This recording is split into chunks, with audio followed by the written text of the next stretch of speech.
மாயா Sandhya serial April 24 இன்றைக்கான எபிசோடுக்கான review தாங்க இந்த வீடியோவில் நம்ம இன்றைக்கி பார்க்க போகிறோம். எபிசோட் எப்படி ஸ்டார்ட் ஆகுதுன்னா, நம்ம மாயா வீட்டுக்கு வந்திருந்த அந்த சாருவோட அப்பா அம்மாவுக்கு சரியான பாடம் கற்பித்து வெளியில் அனுப்பிட்டாங்க. இன்னொரு பக்கம் நம்ம மாயா வந்துட்டு ரூமில் யோசனை பண்ணிக்கிட்டு இருக்காங்க. நான் ரொம்ப ஓவராக பேசிட்டேனோ அப்படின்னு. அந்த நேரம் ஜானகி அந்த இடத்துக்கு வராங்க. ஜானகி வந்துட்டு நேராக மாயாவை பார்த்து மாயா அப்படின்னு சொல்ல, அப்போ மாயா கேட்குறாங்க, பெரியம்மா இன்றைக்கி நான் பேசினதில் ஏதாவது தப்பு இருக்கா அப்படின்னு. அதுக்கு ஜானகி சொல்கிறாங்க, நீ பேசினதை பார்த்துட்டு நான் இன்றைக்கி ரொம்பவே ஷாக் ஆகிட்டேன் அப்படின்னு. அப்போ மாயா கேட்குறாங்க, நான் ஏதாவது தப்பாக பேசினேன்னா பெரியம்மா அப்படின்னு. அதுக்கு ஜானகி சொல்கிறாங்க, நீ எந்த விதத்துலேயும் தப்பாக பேசலை. ஆனால் எனக்கு ஒரு அதிர்ச்சி, வீட்டில் உள்ள யாருக்குமே சீனு மேலே அந்த அளவுக்கு சொத்து அந்த நிலமெல்லாம் இருக்குன்னு தெரியாது, உனக்கு மட்டும் எப்படி தெரியும், யாராவது சொன்னாங்களா அப்படின்னு. அதுக்கு மாயா சொல்கிறாங்க, பெரியம்மா இது வரைக்கும் என்கிட்ட யாருமே எதுவுமே சொன்னது கிடையாது. ஆனால் எங்கோ ஒரு விதத்தில் யாரோ சீனுவை பற்றி ஏதோ சொல்லியிருக்காங்க, அதுதான் என் மைண்டில் ஸ்டோர் ஆகியிருக்கு. அதனால தான் நான் சீனுவை பற்றி அத்தனை விஷயத்தையும் சொன்னேன் அப்படின்னு. அப்போ நம்ம ஜானகி யோசிக்கிறாங்க, எப்படி மாயா அப்படின்னு. அப்போ மாயா சொல்கிறாங்க, உங்களுடைய தங்கச்சி சந்தியா என்ன பண்ணாலும் உங்களுக்கு ஞாபகம் இருக்குல்ல, உங்கள் சந்தியா பற்றின ஒரு விஷயத்த சொன்னால் கூட உங்கள் மைண்டில் ஸ்டோர் ஆகிரும்ல, அதே மாதிரி தான் சீனுவை பற்றி யாரோ ஒரு விதத்தில் பேசியிருக்காங்க, அதுதான் என் மைண்டில் ஸ்டோர் ஆகியிருக்கு அப்படின்னு. இது எல்லாத்தையுமே நம்ம சீனு காதில் வாங்குறாரு. அப்போ நம்ம ஜானகி யோசிக்கிறாங்க, என்ன இது மாயா இப்படி பேசுகிறா, ஒருவேளை அந்த சாரு சொன்ன மாதிரி மாயாவுக்கும் சீனுவுக்கும் இடையில ஏதோ இருக்கோ அப்படின்னு.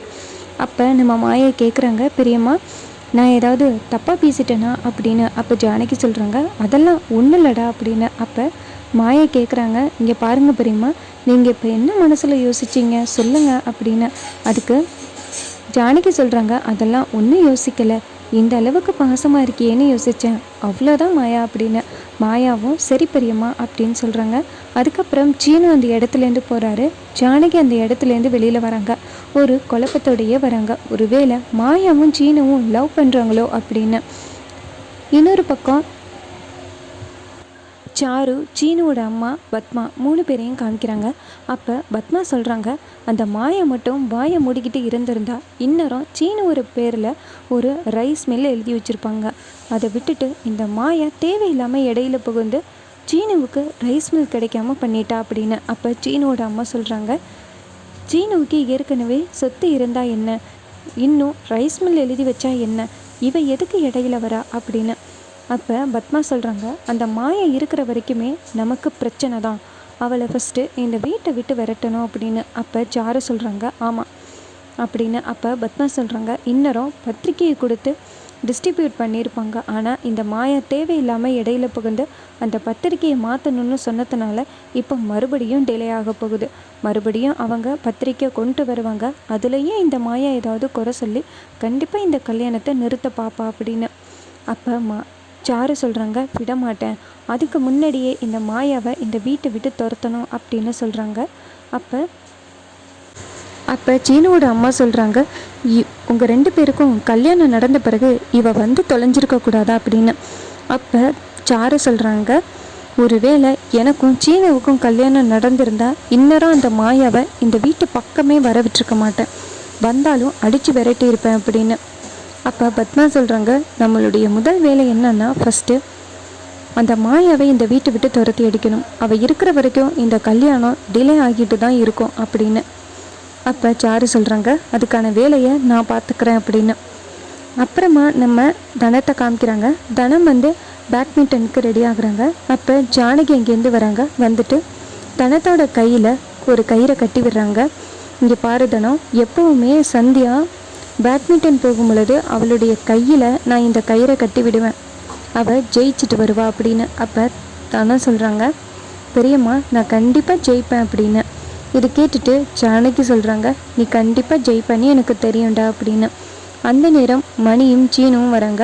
அப்போ தனம் கேட்குறாங்க, நீங்களும் வரீங்களா மணி மாமா அப்படின்னு. இப்போ மணி சொல்கிறாங்க, ஆமாம் நானும் வரேன், அப்புறம் என் தனம் விளையாடுறத நான் பார்க்கக்கூடாதா, சரி அந்த டென்னிஸ் எல்லாம் எங்கே, அதெல்லாம் என்கிட்ட கூட கொண்டுட்டு போகிறேன் அப்படின்னு. அதுக்கு மாயா சொல்கிறாங்க, காலேஜில் இன்னொரு பேர் இருக்கும் அப்படின்னு.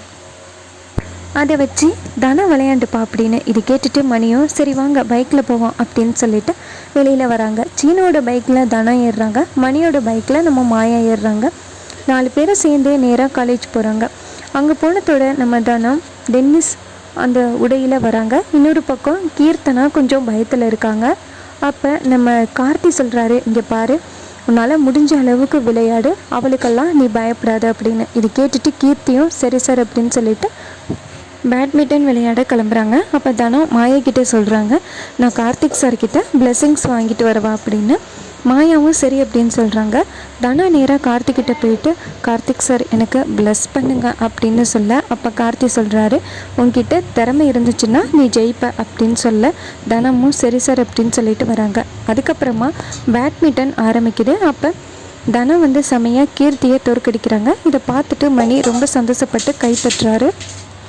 போட்டியில் ஜெயித்ததும் பிரின்சிபல் சார் சொல்கிறாரு, சரி கார்த்திக், இதில் யார் ஜெயிச்சதுன்னு தெரிஞ்சு போச்சு, இல்லை நம்ம தனம் ஜெயிச்சிட்டாங்க அவ்வளோதானே அப்படின்னு. இதை கேட்டுட்டு கார்த்தியும் அமைதியாக நிற்கிறாரு.